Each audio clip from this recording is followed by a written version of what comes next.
How y'all doing again? This is Thought Poet, Positive Negativity, the show you really want to be at. This is not a show of gossip. This is a show of real life, of real terms, and dealing with real social issues. I want to, first of all, I want to introduce my book that's getting ready to drop. My new book, Thoughts of a Rising Soul, is in a series that I started creating because I feel like I'm the ultimate thought provoker.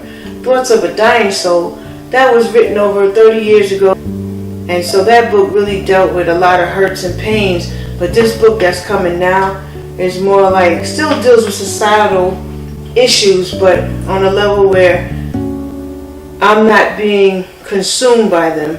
I'm actually highlighting them.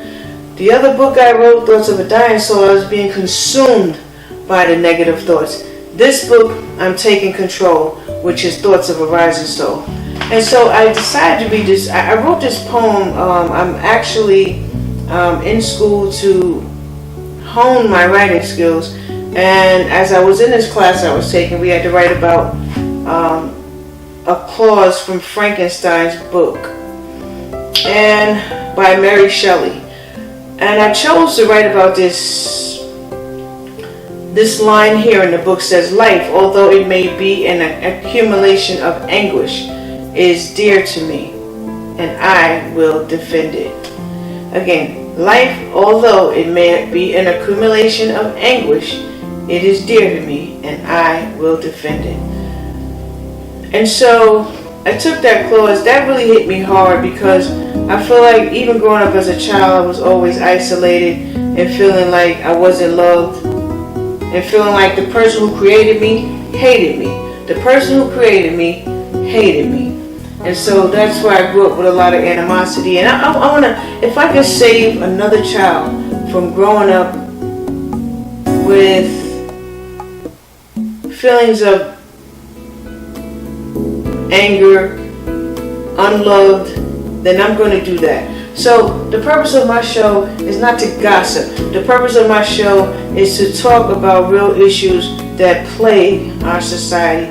And things are not going to change until these issues are addressed and people begin to change their behavior. I'm grateful for the internet, but I'm not grateful for the internet because the internet has given people nowadays the platform to display their talents. While people like me, who started playing the drums at 3 years old in the 70s, that was the norm.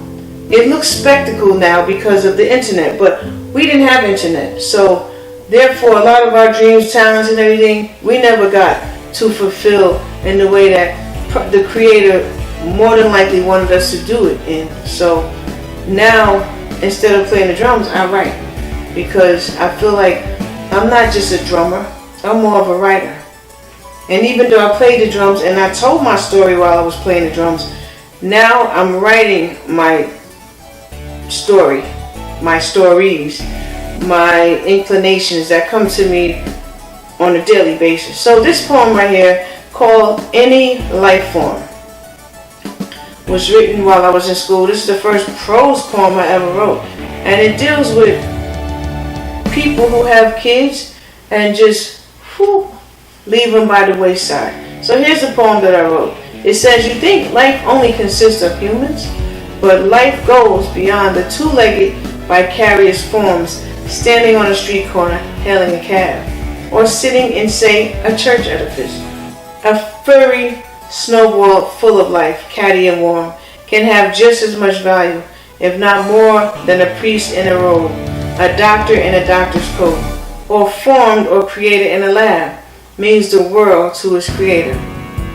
No mother, no father, just a mass, nonetheless still loved, still lost, but still finding its way. This poem is supposed to give hope, but in reality, the poems in there that I've written actually is uplifting, but just shows how bad a person can be sunk into depression. But it's how you come out. So if you haven't read Thoughts of a Dying Soul, get that book. But Thoughts of a Rising Soul is coming. Y'all be ready and look out.